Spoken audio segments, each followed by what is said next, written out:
thrives from the military succeeding or being, I guess we would say, engaged much of the time. And so the argument is that you create this cycle, and it tends to have a negative connotation, like a vicious cycle, essentially saying that wars beget more wars through this economic mechanism. And that's kind of how most people think of the military-industrial complex. Right. Do you think there's valid criticism, and if it's a little bit political to ask, that the United States has an animus towards the specific business interests regarding with those industries? It's certainly a legitimate question. The military-industrial complex has a negative connotation in the United States, and that's probably a good thing. You certainly don't want to incentivize wars more than they already occur.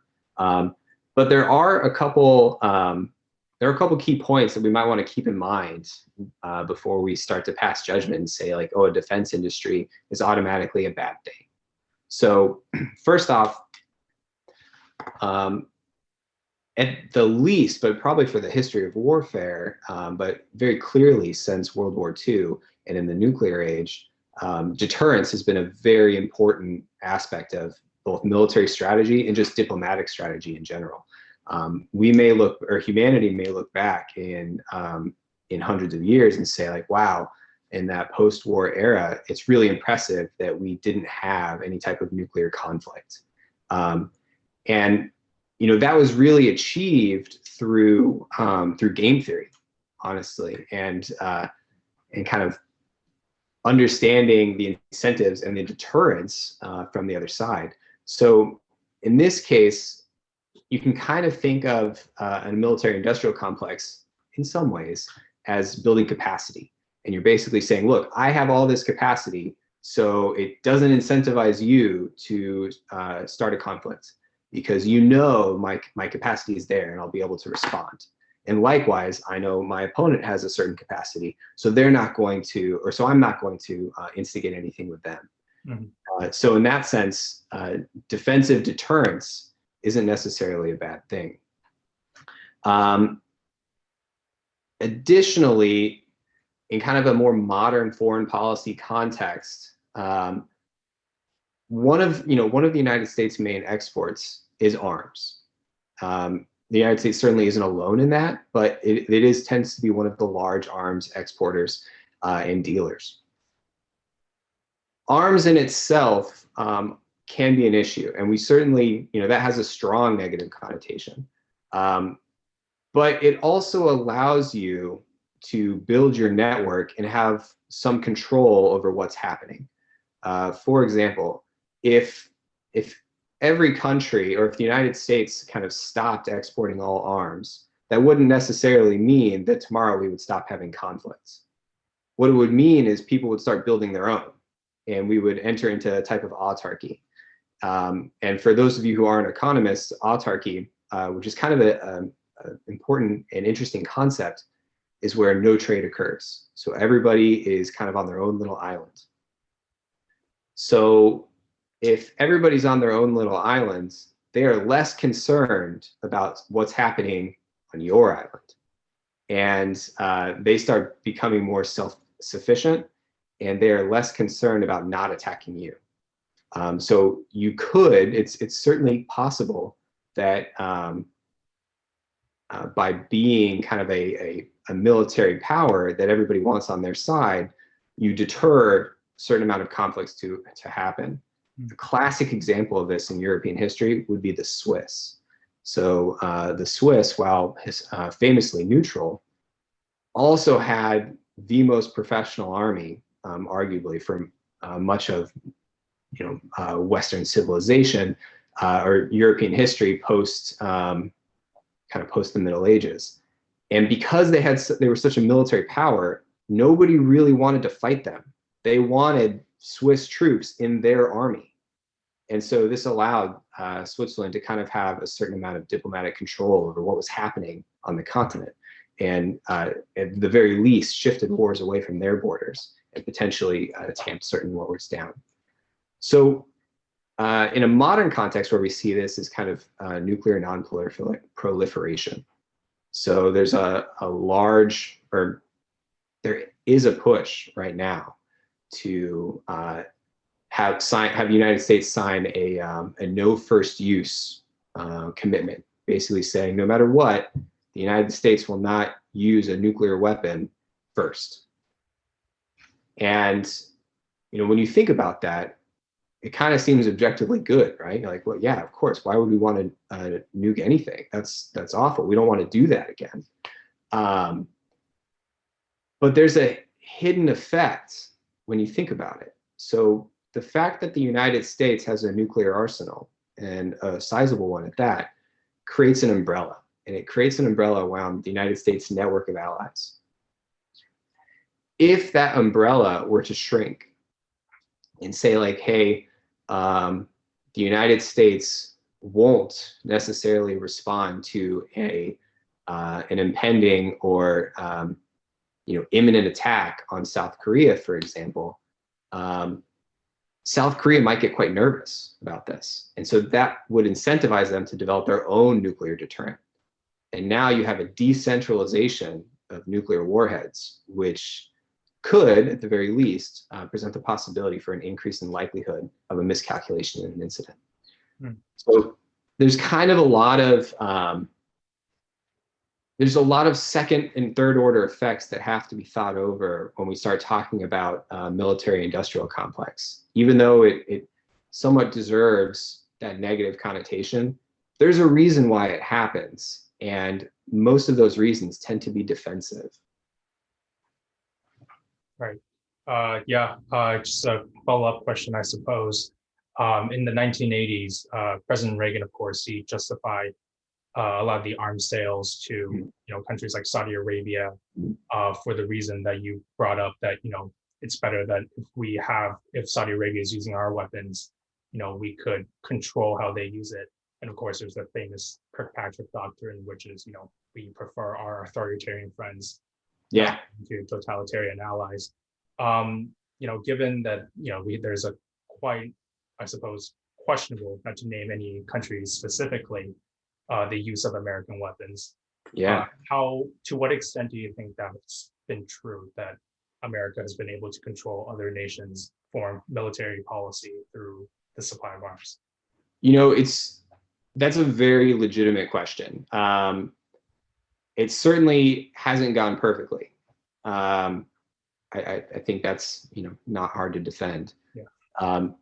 But we can also we can look at what we have now and say this is far from a perfect scenario, granted. But we can also consider like how poorly things could have gone in absence of current decisions or past decisions, and it's hard to do those comparative statics. Right. So, and that's not just military. I think everything. We criticize things for not being perfect, and that's good. We should always strive to get better and reach that perfection. With the understanding we won't, right? We're never. There's always going to be something wrong. So, without getting myself into trouble and criticizing current U.S. policy publicly, in an academic setting, yes, like U.S. arms have been misused, and I think you can ask even the current administration and say, hey, are the things that you wish the United States as a whole has done differently in its foreign relations and arms sales? And I think they would say yes. Interesting. Yeah. Right. So moving on. So kind of, I suppose, based on the military-industrial complex question on the tail end of that. So yeah, the next question is about the economy of effort.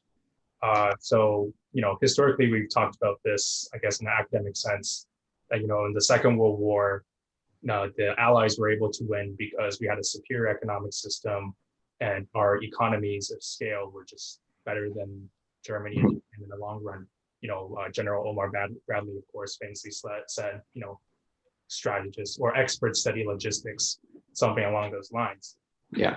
In a more contemporary context, we've seen a lot of low intensity conflicts that have drawn for, like personally, my entire life, where some America's, some of the longest wars have been in Vietnam, Iraq, Afghanistan, and all over the world. First world militaries like the French, for example, they've been fighting a lot of these prolonged conflicts with insurgent groups. Yeah. So how do you think that these non-state actors are able to make up that economic disparity, and and the follow-up question to that, how are they able to generate their economy of effort when they're so far below the enemies that they're actually fighting? Yeah, this is a great question.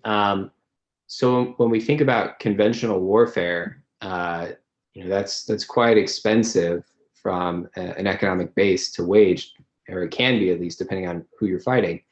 And projecting power across an ocean is really hard to do and very expensive. To quote a submarine admiral, or misquote a submarine admiral, I should say, who told me once, he's like, look, diesel electric submarines are quieter, but if you want to, to defend your coastline, they're great. But if you want to go into somebody else's backyard and push them around, you have to have a nuclear submarine. It's the only way the logistics can work. That's expensive. That is a much higher bill to establish a program and sustain a fleet away from your continent. That is really hard. Now, when we're dealing with an insurgency, they don't have to do that. They are already in their backyard. And so when we're talking about a disparity of economic bases, yes, that's true, but there's a reason we call it asymmetric warfare. They are not facing the same cost function that a counterinsurgency is. For example, their forces are embedded in the population. So I can't just roll in with troops and identify them. My ability to impose costs on them are sometimes limited, but the insurgents' ability to impose costs on the counterinsurgents is pretty easy, actually, and it can be. So their efforts now aren't so much to outrate the counterinsurgent in terms of an economic base, but just impose such costs that the counterinsurgents no longer want to be there. And you can achieve that relatively cheaply. That's what makes it such an effective strategy. Right. But what about, I suppose, if you have, let's say, in a civil war context, like a rebellion, I mean, even with the United States, they set up themselves and, deeply embedded themselves with, local governments, pointing to, I think that what's been used as like the common model of counterinsurgency in Malaya. I guess, if given the, ceteris paribus to a certain degree, how do you think that, some insurgent groups are able to overcome the domestic government if, certain circumstances were the same? Sorry, could you restate? So you're asking how come some insurgencies are effective and others are not?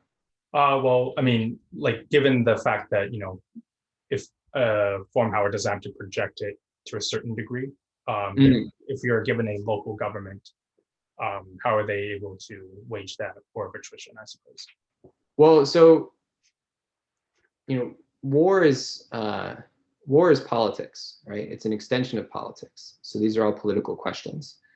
When you're dealing with a civil war, these tend to be, quite damaging and can be quite bloody. So if we look at, let's say, the Balkans in Bosnia and Herzegovina, like 92 to 95, this was a complicated war. It wasn't just an insurgency. There were conventional forces. There were war crimes. There was hand-to-hand fighting in an urban environment. There was plains, mountain terrain. It was very complicated. But where the parameters allowed for an insurgency to exist, it could. Now, one of the things that kind of leads to a big problem is, particularly in the Balkans, you could kind of identify which side was which based on ethnicity. And so now one of the main advantages of the insurgency tends to go away. which is your ability to hide amongst the civilian population. If everybody is basically, everybody of an ethnicity, if everybody in a certain ethnic group is considered a hostile by the other ethnic group, your insurgent tactics kind of disappear. Every insurgency is a little bit different. Certainly, they share some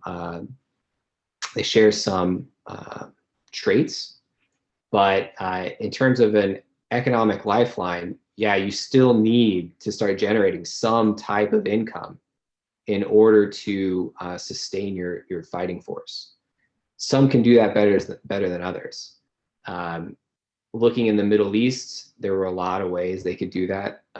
They tended to have certain benefactors who had access to resources.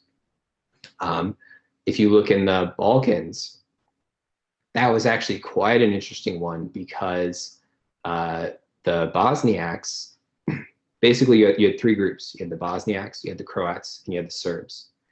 And at different times, they would team up and fight different sides.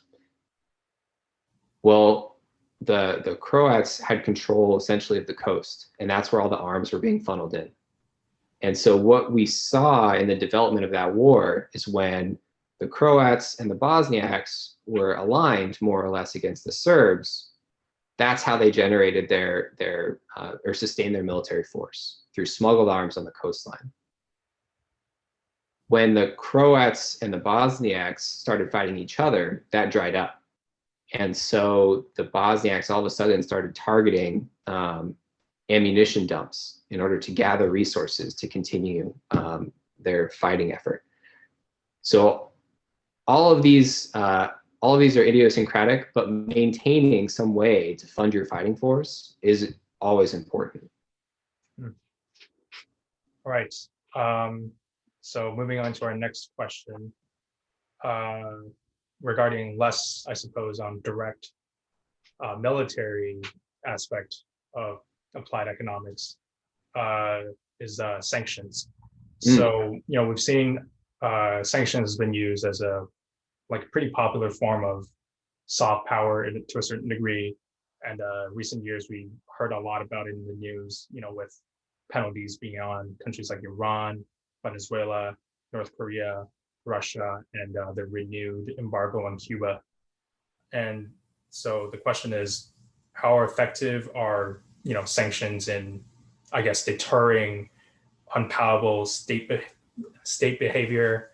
And furthermore, moving on to more a contemporary question and challenge, now that we're entering this new Cold War with China, and even conveniently in the news, we're seeing a lot of these companies that are boycotting the slave labor that's going on in the autonomous regions.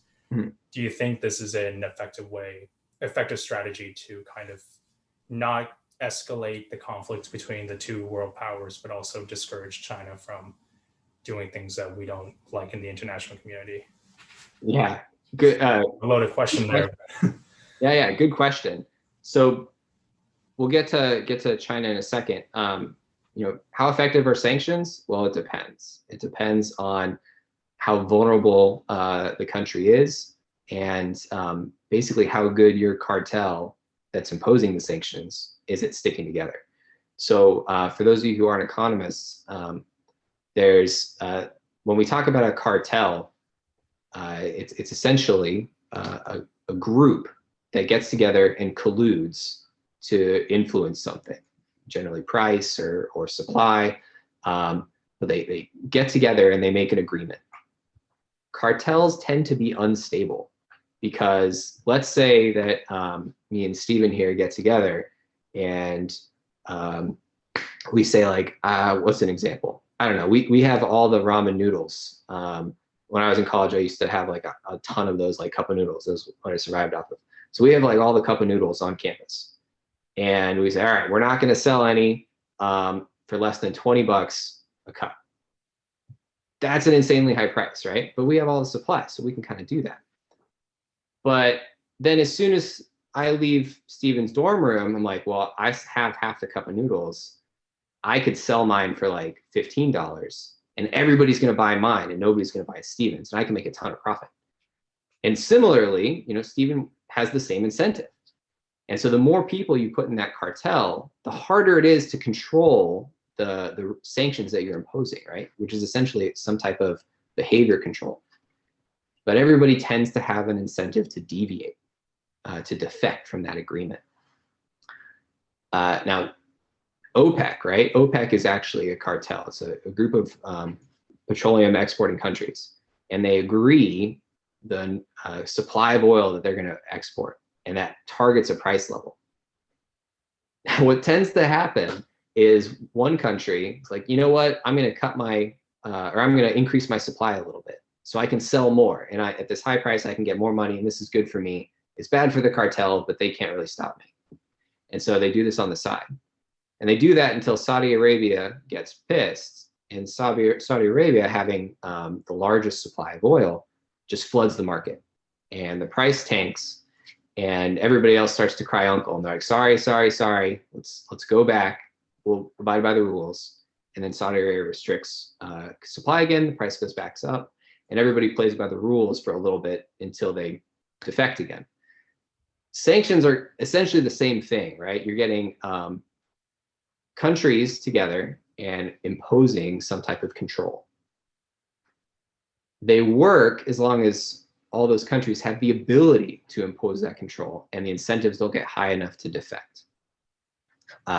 So we could take a look at the JCPOA, right? The Iran nuclear agreement.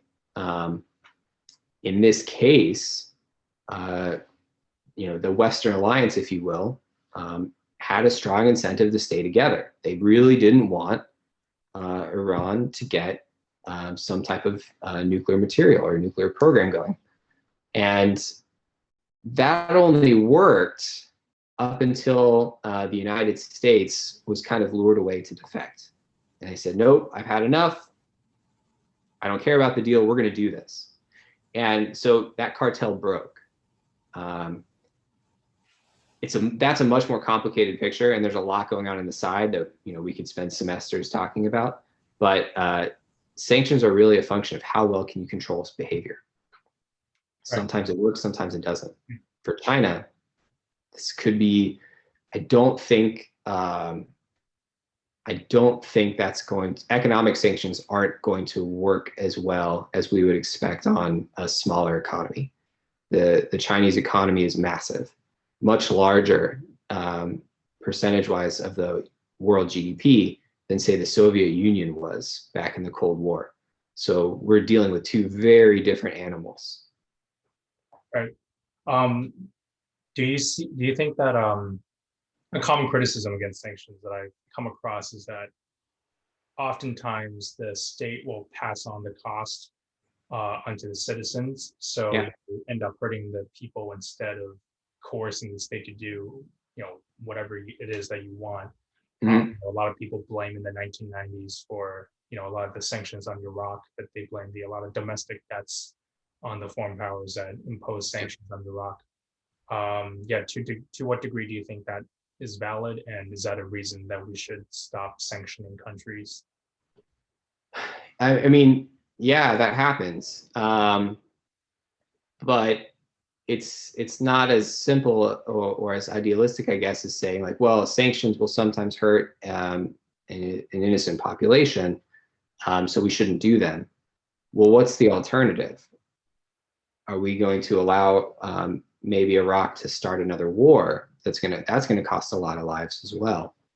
And so like when you impose sanctions on a country, life in that country is going to get worse.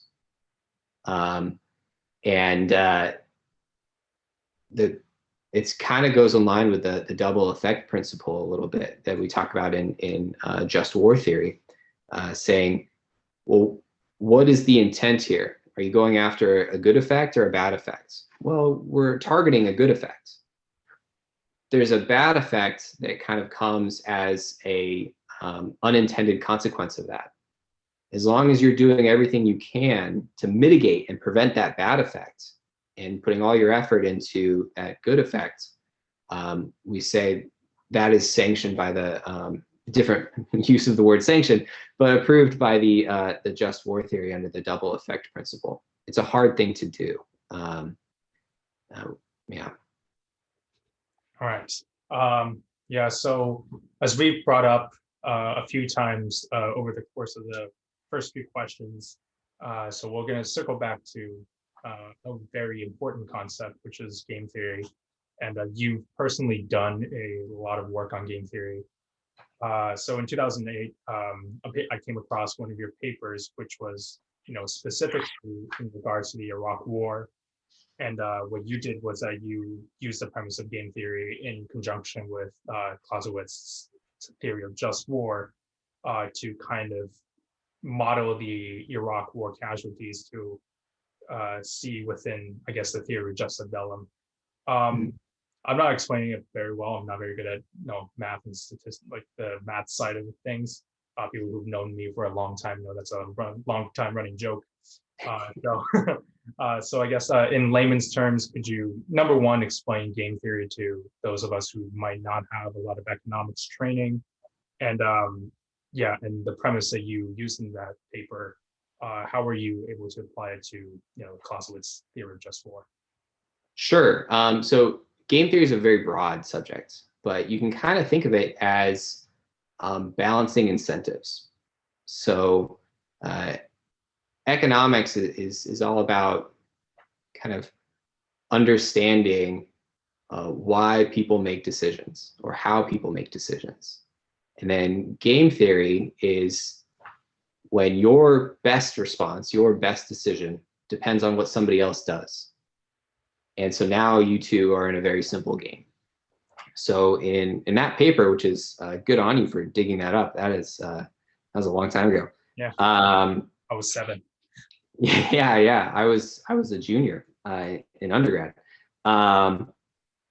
That essentially was just showing that in a counterinsurgency, your goal is essentially to protect the civilians.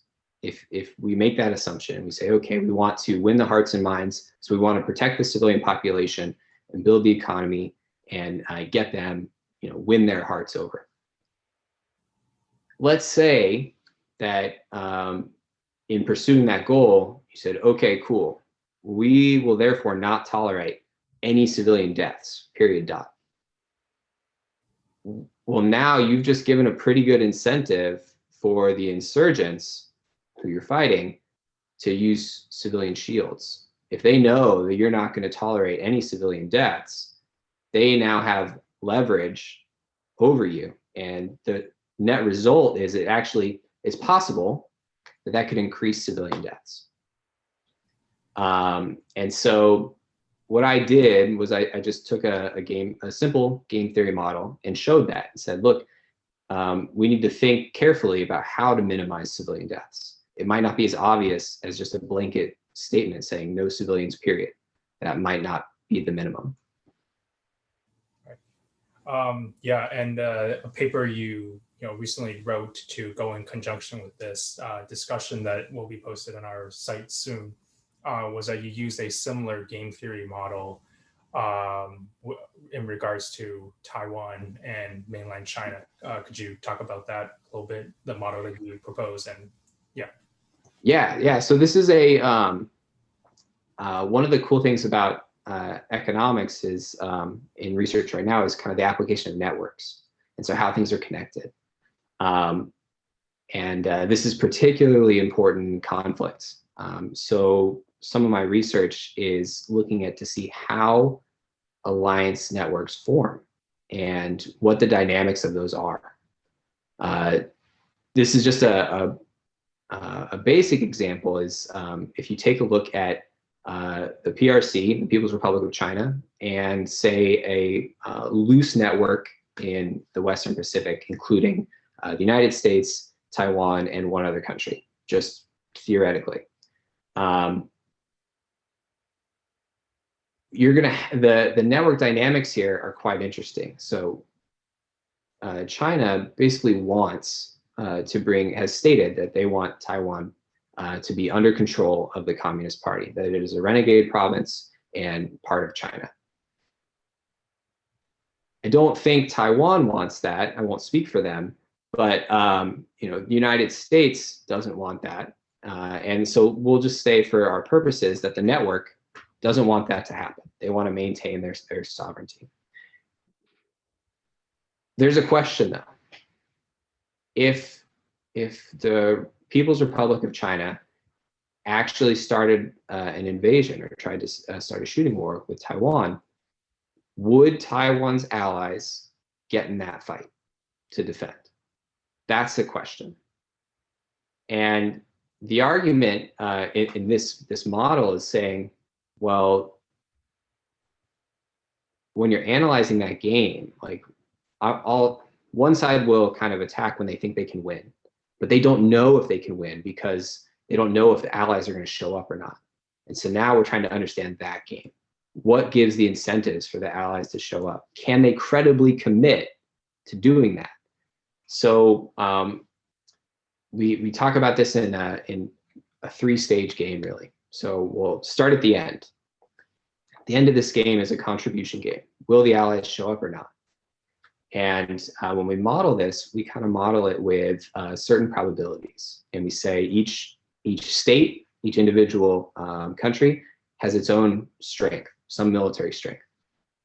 And if, for example, let's just say, and this is all hypothetical, I don't want, don't take this literally by any means. This is just academic hypothetical. Let's say we had Taiwan, Japan, and the United States. Japan doesn't want to get drawn into a war with China. The United States doesn't want to get drawn into a war with China. And frankly, neither does Taiwan. But let's say that, that China tries to start a war with Taiwan. If the United States is going to get drawn in, and Japan believes that, there might be a free rider problem. You know, they might not want to commit to that fight if they know that the United States has it covered. Simultaneously, let's say hypothetically, if the United States knew Japan was going to contribute, they might not want it. The United States might not want to get involved. Nobody wants to fight in a war. So you get this this contribution game. Who's going to actually show up? Who's going to commit? And it depends on your private information. How strong are you? And that's only known to you. Nobody else can see how strong you actually are. So when we solve that game, we get into something called a cutoff strategy, which is essentially however valuable winning that war is to you, the more valuable it becomes to you, the more likely you are to contribute.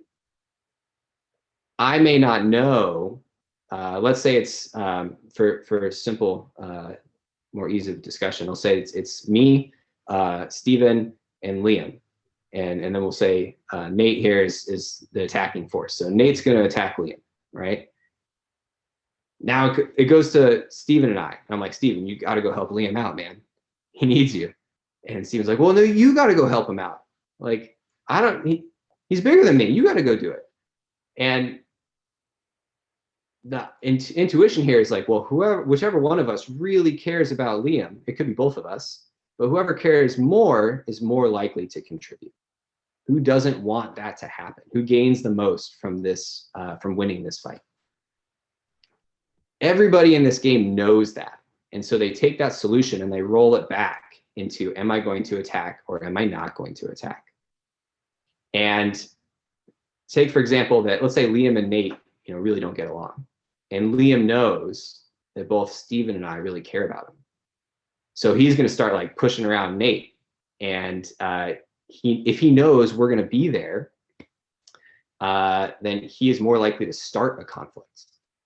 And so you get a really interesting dynamic where the network wants to show that they're strong and they'll come to each other's aid, but they don't want to write a blank check and say, yeah, Liam, you can go start trouble and be a bully and we'll back you up, because now we're making conflict more likely.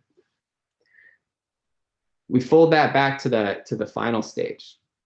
And before any type of conflict starts, everybody now has incentives to start signaling about their private information. So let's say I go to Liam, one of my allies, and I say, hey, look, I'm super strong, but I'm I may not help you out. Like I'll kind of help you, but maybe not fully help you, because I don't want him just to start a fight on his own. Conversely, though, Nate wants to sow as much distrust amongst the alliance as possible and convince people like, hey, nobody's coming for you. You're on your own.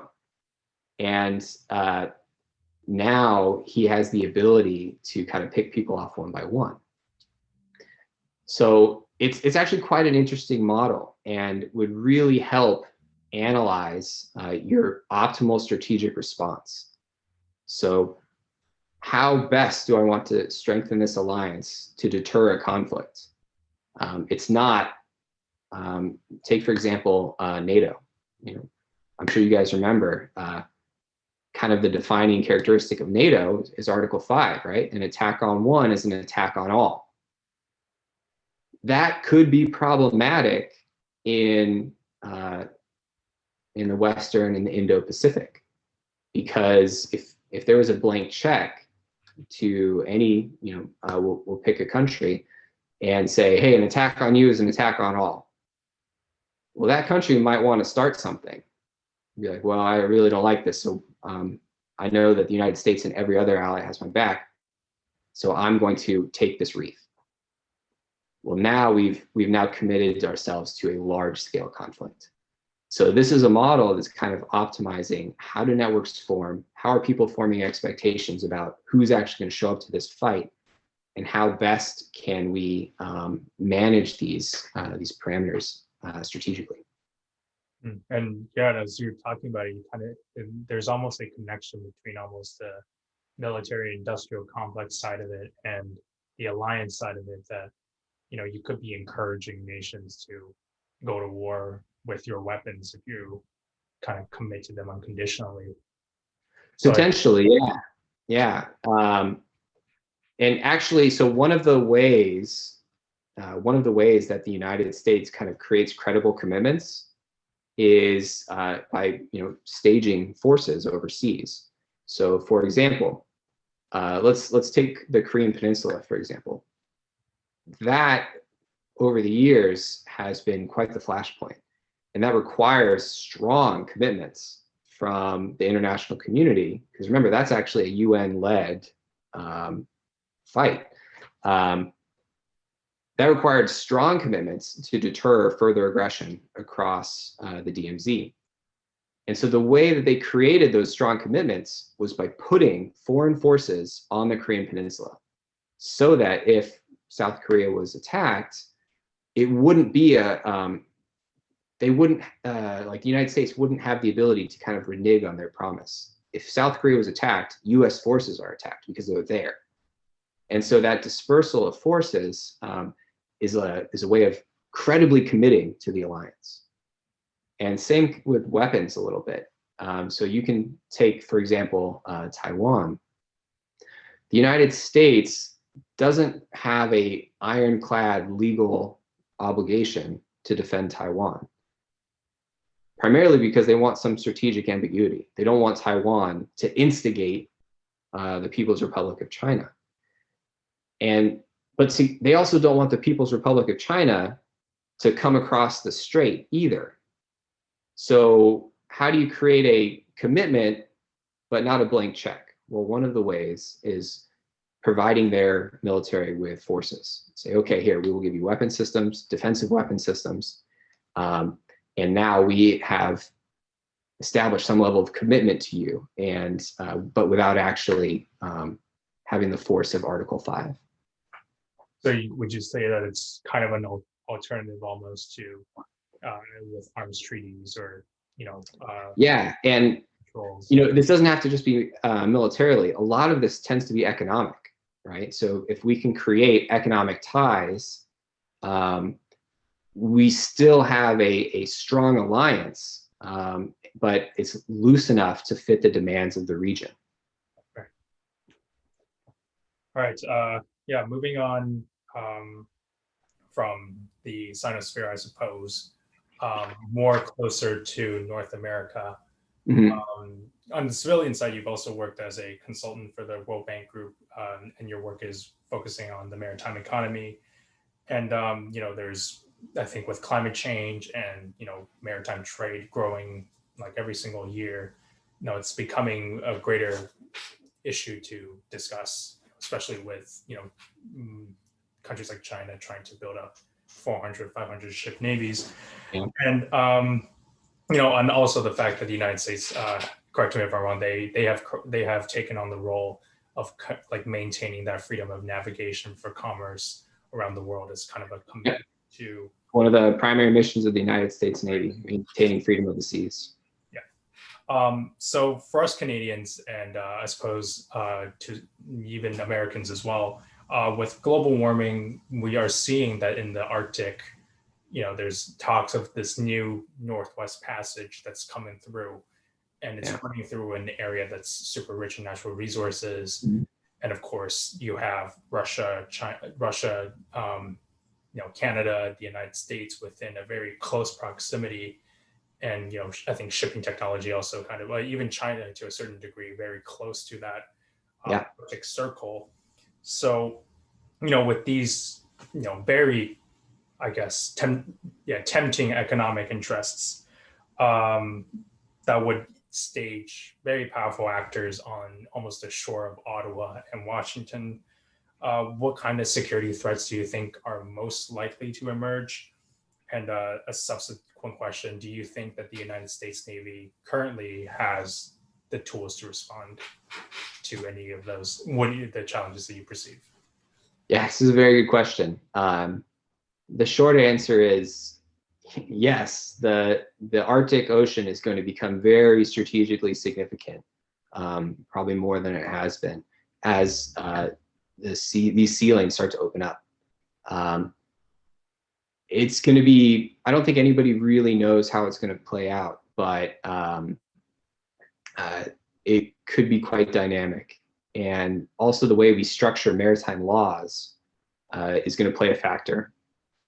Has anybody heard of the cannon shot rule? Anybody in the chat?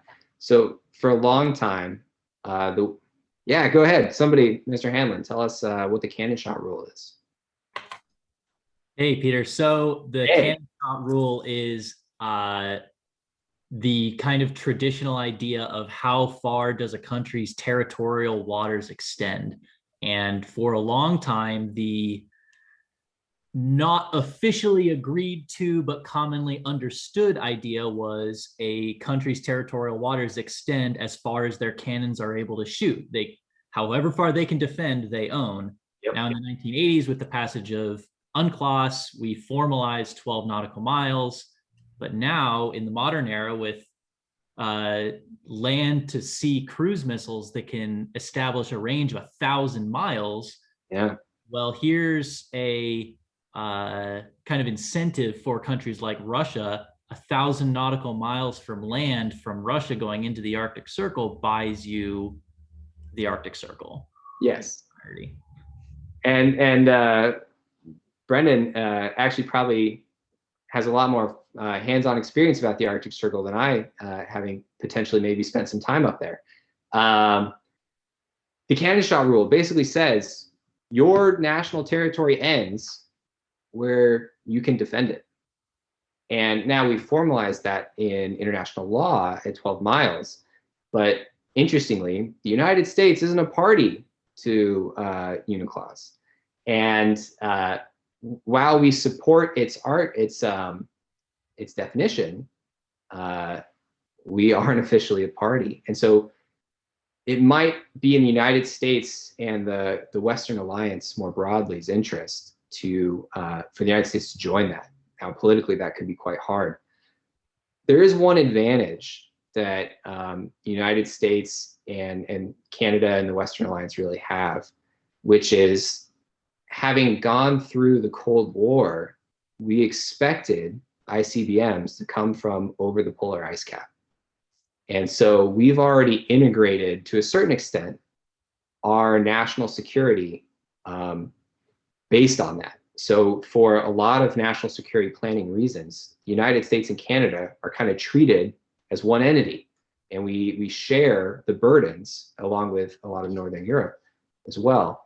So that is going to be probably our strongest play moving forward as the Arctic Circle becomes more navigable and more desired as a possession. The fact that so many of the Arctic nations kind of belong to this already strong Western alliance is our strong advantage. Now, the trick is, I don't expect country who's not in their best interest to adhere to the alliance's rules are going to play by them. So how do we defend it? How are we able to keep those sea lanes open? And it could get expensive because there's already talk of putting a US naval installation on the Arctic Sea, which to maintain our sea presence in the sea year round. And that's going to be hard to do. And China as well has, I believe they've stated themselves as a near Arctic nation, whatever that means, but essentially trying to establish some claim over the sea. And so, or some skin in the game, if you will. So it's going to get interesting. Economics are going to play a large factor. It's a very valuable sea. Global warming, climate change is going to play a large factor. And so the best thing I think that we have, and I'll restate it for the last time, is that alliance. If we can all stay on the same page, that is our best strategy moving forward. And with that comes a strong military deterrence. So I'm looking at Mr. Hanlon with the submarine fleet. This is going to be their time to shine again. Yeah, from personal experience, my mom's her personal opinion on the 9-9 does not surprise me that China considers themselves the Arctic nation. But moving on, it's still kind of in the Arctic realm. Conveniently, that there's a huge crisis going on in the Suez Canal right now. Yeah. So this is very unplanned. But do you see that the Northwest Passage almost kind of replacing that region as because historically the Suez has been the gateway from Europe to Asia, and they're saying that you can almost cut that travel time in half by going through that new Northwest Passage that's going through, and that's also been the source of, coupled that with the oil resources in the Middle East, it has been the source of geopolitical and strategic importance. Yeah. For the United States and allies to kind of invest in that realm. So question being, I suppose, do you see this new Arctic becoming a global more developing, replacing that? I don't know about replacing. It'll be different. But yes, I do see the Arctic Ocean and potentially the Bering Strait and basically the North Cape of Norway, becoming certain choke points. And the bigger, these are strategic militarily, but the economic lines are going to be really, really important. I don't necessarily know how feasible it is yet to send, economic cargo, straight over the cap. But that actually is probably going to be going through the Canadian Northern Territories. And so it could become quite valuable. We'll see. I don't necessarily think it's going to replace the Suez Canal or the Panama Canal for that matter. But it will be a prize to be held for sure. Now, the alliance, as you guys know, doesn't really want to hold it, although they do want to establish international law in that region, right? And enforce that. Say, okay, no, these are the rules: freedom of navigation, freedom of the seas, innocent passage. So the only way that they probably feel they can maintain those rules is by maintaining a strong military deterrence nearby. But yes, it will be quite important and interesting to see how it progresses in the fast approaching future. Yeah. Well, that concludes the questions that myself and the editorial board have put together. So now I'll be passing it off to Liam. He will be leading the Q&A session with the audience. So I'm going to spotlight him, and Liam, you have the time. Thank you. Thank you. And again, I'd like to extend my thanks and the thanks of our journal to Lieutenant Devine. Thank you so much for your time. We really appreciate it. So for this part, a few folks have sent me questions over direct message. And to other folks who want to ask it themselves, you can raise your hand on the Zoom function, and I'll pick you in the order that you show up. I think the first one asked was from Eric, who asked, on the subject of deterrence, and specifically nuclear deterrence, it's often measured, or its value is often measured by what has not happened, which can be very hard to quantify and articulate during conversations with people who are adamantly against deterrence as a strategy. From an economic and game theory perspective, what are the best practices to showcase the benefits of deterrence? Well, I mean, I guess I would say from an economic perspective, it would be to sit down and do the math. But in terms of a conversation, I think you're on the right track there. When we talk about the value of deterrence, right? We're saying we're essentially creating an incentive for the outcome that we want to happen. That outcome, at least we assume right now, is not war, right? Is not conflict, especially in a nuclear context.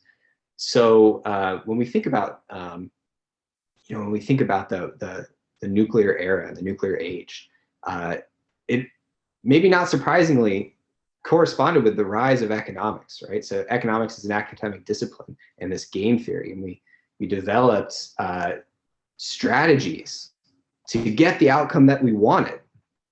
And that's incredibly powerful. If we look back at the Cuban Missile Crisis in those 13 days, this was the whole concept of developing a proportional response, where previously, immediately post-war, the US strategy to counter any type of aggression was, well, we'll nuke you.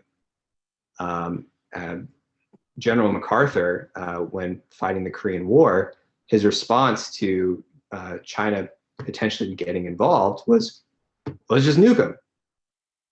It cost him his job.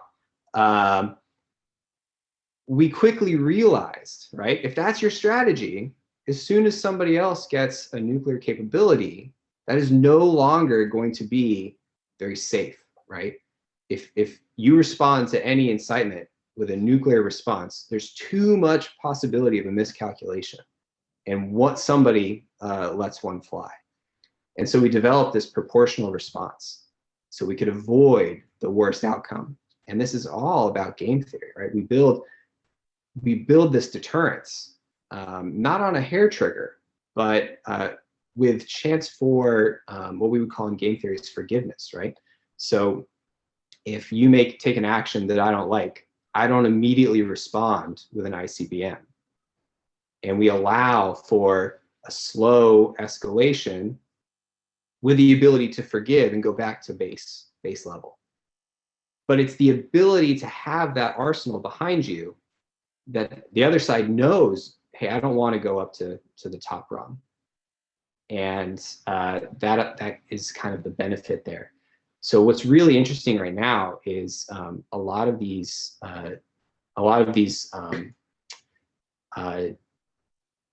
armament treaties. So the Intermediate Nuclear Forces Treaty, and these are expiring, and it's quite interesting why. There's a lot of reasons. I don't want to oversimplify, but a lot of it actually has to do with the Indo-Pacific and the fact that the People's Republic of China is not a party to these treaties. On top of the fact that Russia was never really, or wasn't abiding by the treaty anyways, at the current moment. Now, maybe it could have been handled a little bit better, but it kind of got back to Stephen's original question of asymmetric warfare. So the Intermediate Nuclear Forces Treaty said you can't have any land-based intermediate nuclear weapons because the thought was these are too easy to use. You can put them in the field, the tactical commanders. So you could still have them in the air. So you could put them on a plane, but those are pretty expensive. Or you can put them on a ship, but those are also pretty expensive. Land ones are very cheap. And they work very well in the South China Sea. That's kind of like a nice little range for them. And so it kind of became apparent that now the United States and her allies might be fighting an asymmetric war in terms of cost if the People's Republic of China had a large arsenal of these intermediate nuclear weapons, and the United States didn't, or in order to match that, had to spend 5 times as much.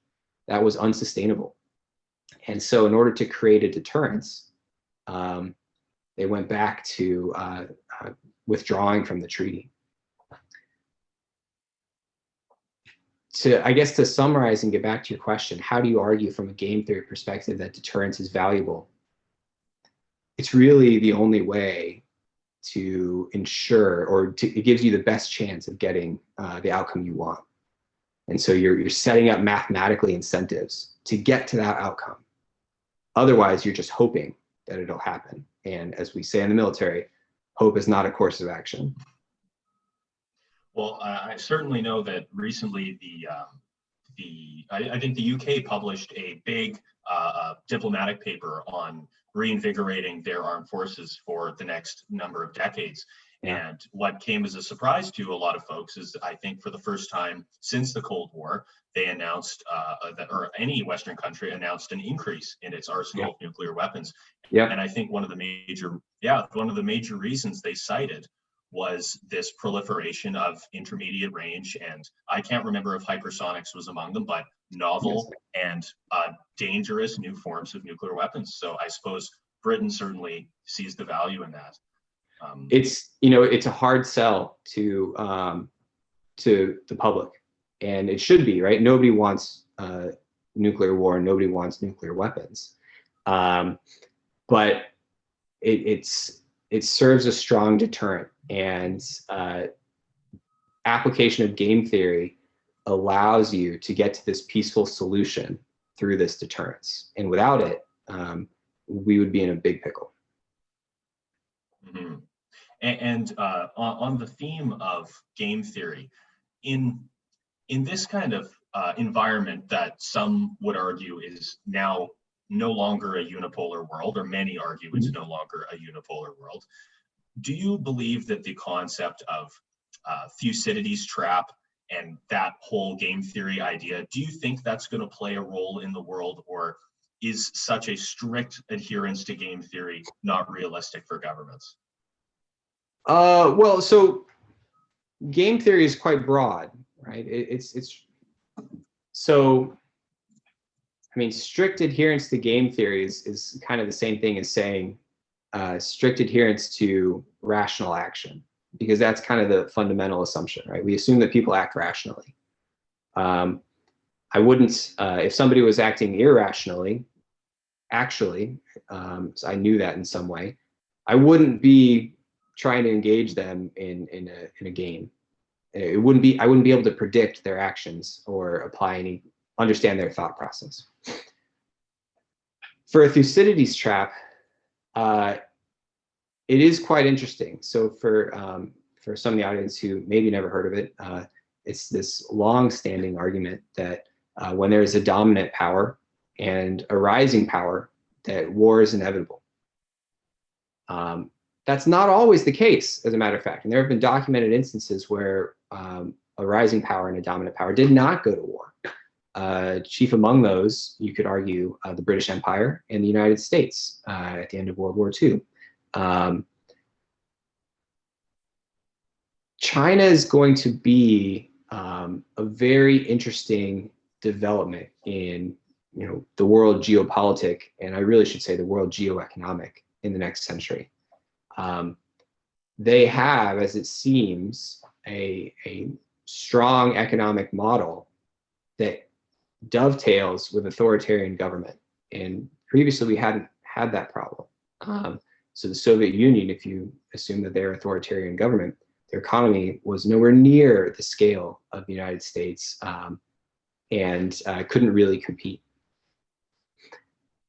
I'm not going to say that war between China and the United States is inevitable, because I don't think it is. For one, the costs of war in terms of economics have never been higher, and the benefits of peace have never been higher.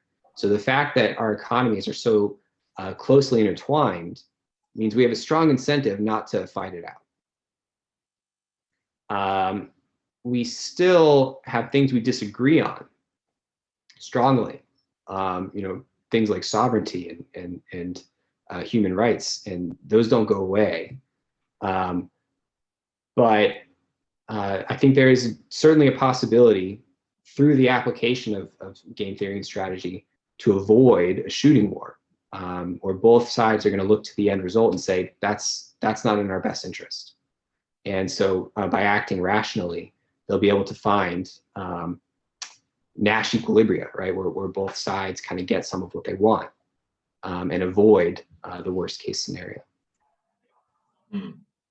Well, I'm sure we all definitely hope so. And I think that's quite reasonable, because no matter what the arguments might be that the United States may or may not want to combat China prior to them surging past them, or so the idea of a Thucydides trap goes.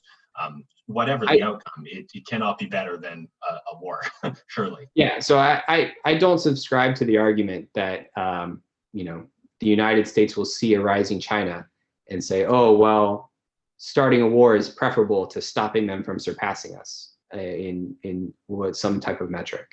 I just don't see it.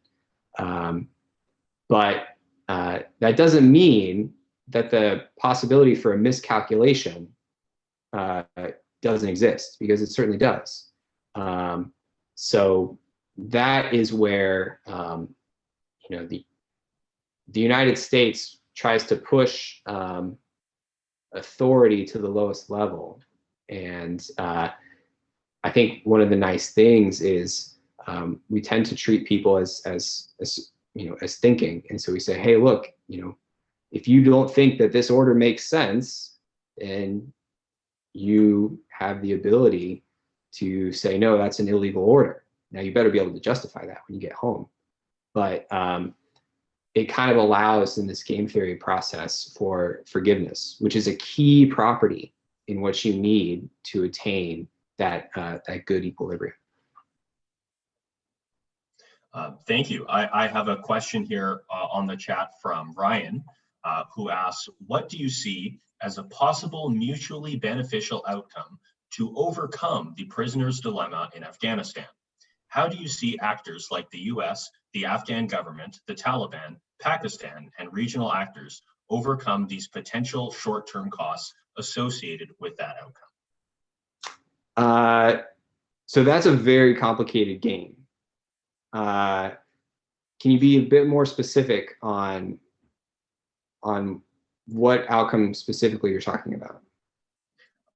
I can ask Ryan perhaps if he wishes to speak on that, or send me another message, and I'll also add something that I should have mentioned a little while ago, is a reminder that these questions ideally would be not directly related to, or would not be something that Lieutenant Devine cannot answer, because he is involved currently in the United States Armed Forces. So ideally academic questions, although we've been pretty good with that so far. So Ryan, if you'd like to add a little bit of detail to help Lieutenant Devine answer your question, you can, or we can move on.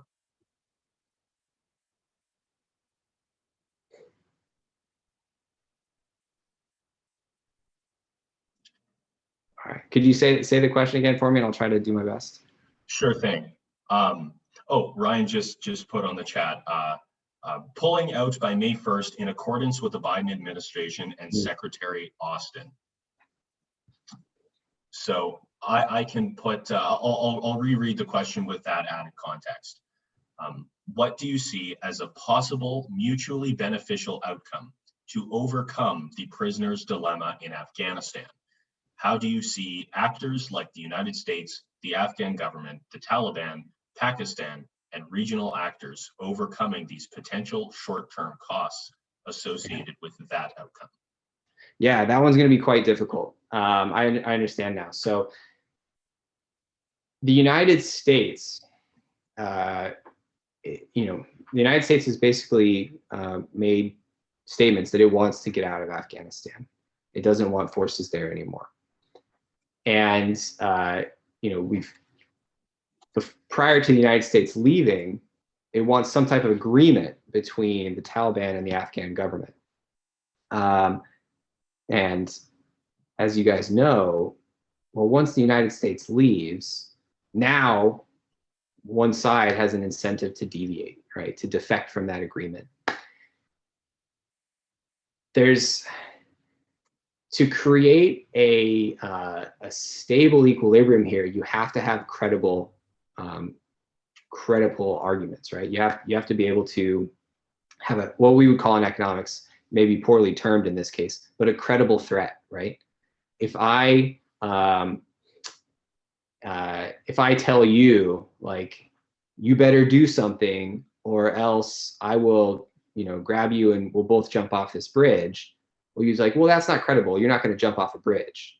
So you don't believe that I'll follow through. And the United States is kind of, in some ways, in that position because everybody believes that the United States is going to leave.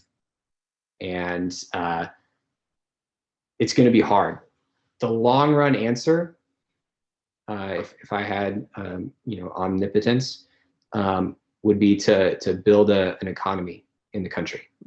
If you can give the people a better option, right, some type of economic opportunity, now you have the chance to kind of create incentives to not fall back into conflict. But that's a very hard thing to do. Yeah, it's actually our last panel was on Afghanistan, and it's there is not an easy answer.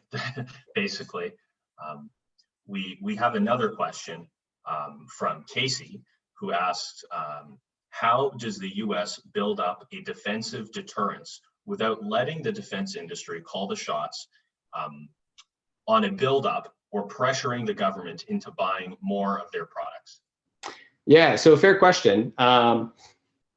There's, when we talk about the military-industrial complex, there's an interesting cycle that kind of has to happen in order for what we think about it to actually be true, right? So the industry has to benefit from going to war, right? So the military starts fighting, it buys weapons, and so by selling weapons, it gains money, and it provides weapons to the military. The counter of that cycle is that the military has to benefit from going to war. That's kind of the unstated assumption here, that the military has to benefit from going to war to make that a true cycle. In the United States, the military is controlled by civilians, right? It's controlled by the democratically elected government of the United States. So you only get this cycle if the United States theoretically benefits from going to war. I would say in most cases that's not true. Now, the United States does have a predilection for fighting wars, but the argument you could make is that being the unipolar power since, and really since the end of World War II, the United States tended to get drawn into wars that were going to happen, so it being the dominant military power, it kind of subsumed any conflict that was going to arise. How do you prevent the defense industry from calling the shots? It's tough, but ultimately you need to rely on what the people of the United States want at the ballot box, right? Because they're voting in representatives who both control the military and are more or less setting the terms for those defense industries. So a strong and thriving democracy, I would say, is how you best prevent the defense industry from kind of privatizing the US military, which I don't think is happening. Well, thank you. It's always, perhaps it's cynical of me to say as a Canadian, but it's often quite incredible that in particular the 20th century, voters in Pennsylvania or Georgia or Michigan who might, respectfully might not be able to find a country on a map have completely influenced world history. It's quite magnificent. That's true, but take another point in history, and it wasn't voters in Pennsylvania, Florida, and Wisconsin. It was, one dude in a chair. Yeah, exactly. I'd prefer that. Or I prefer rather voters rather. Indeed. So on that cynical note from a Canadian whose country wields little power, I'll hand it over to our other host, Stephen. And I'd once again like to thank you so much for your time and so much for your informative answers. And I will hand it over. My pleasure. I hope you guys got something out of that. I did my best. Yeah. So thank you, Liam, for taking over. And of course, we could not get through a conversation with an American without some of that Canadian superiority complex. So I apologize for that. So I personally have one last question for Lieutenant Devine, if you could answer. This is more of a personal question, I suppose. Who do you consider like an economist that have influenced you the most?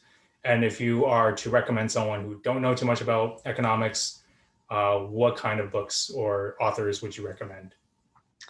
Great question. I would say, the economists that influence me most are my advisors, my dissertation advisors. But historically, I'll say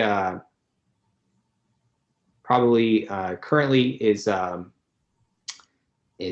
Matthew Jackson. He's an economist at Stanford and a game theorist and network analysis. He's brilliant. He has his book actually freely available online. So if you guys just Google Matthew O. Jackson, Social and Economic Networks, very interesting. In terms of, for non-economists to kind of to read, in some ways I think economics gets a bad rap because everybody thinks we talk about money all the time, when in fact that's not really what economics is at all. It's about understanding how people make decisions and applying mathematics to that question. I recommend you read Paul Krugman's column in the New York Times. He does an exceptional job of explaining complicated topics in an easy to understand way. So if you ever kind of want to see, and on top of that, he's a brilliant economist, a Nobel Prize laureate. So if you ever want to kind of peel back the curtains and see the mechanism that's happening, he'll be a good person to kind of reveal that for you. So I really recommend Paul Krugman. Yeah, Paul Krugman's been the author of many of my personal economics textbooks. So with that being said, thank you, Lieutenant Devine, for taking the time out for speaking at the University of Toronto. We really appreciate it. I know it's been said like a million times, but especially given the circumstances, that is, we do not take it for granted. And to have someone who's both done it in person and also have done tremendous research, that's just the best of both worlds. So thank you so much for that. My absolute pleasure. Thank you for having me. Yeah. So just a little quick plug at the very end. So for the journal, you can find us on Instagram and Facebook at Commandant Journal. I typed all the information in the Zoom chat. You can email us at commandantjournal@gmail.com if you have submissions. So that is open to anyone. So for a peer review journal, that's open to undergraduate students from any institution. So if you are from the Naval Academy, first and foremost, thank you for coming. And if any of you want to give me season tickets to watch the games, I definitely would recommend that. So if you want to, yeah, down in DC, I will take you to a football game. right on, perfect. I'm looking for, yes, that's one off the bucket list eventually. But yeah, if you want to submit any writings, yeah, send us on our email. And lastly, just to plug the fundraiser that we've been promoting for the past 2 weeks now, Operation Omar, Operation Omar, or opomar.org for short. For those that came to our event previously, we hosted Mohammed Omar Abdullah, who served with the Canadian Forces bravely as a member of 7th Platoon O Company, 3rd Royal Canadian Regiment, 3rd Battalion Royal Canadian Regiment. He had to flee his country, because of the danger posed to his family by the Taliban. So, his soldiers his fellow platoon mates have been trying to raise money for him. If you go to the website, donate whatever you can. We're trying to bring him to Canada so him and his family can be safe. So yeah, that's all I have. Thank you to everyone who attended, and especially once more, thank you, Lieutenant Devine, for coming. And yeah, have a good afternoon or nighttime, depending on whatever time zone you're in. Hey, Stephen, if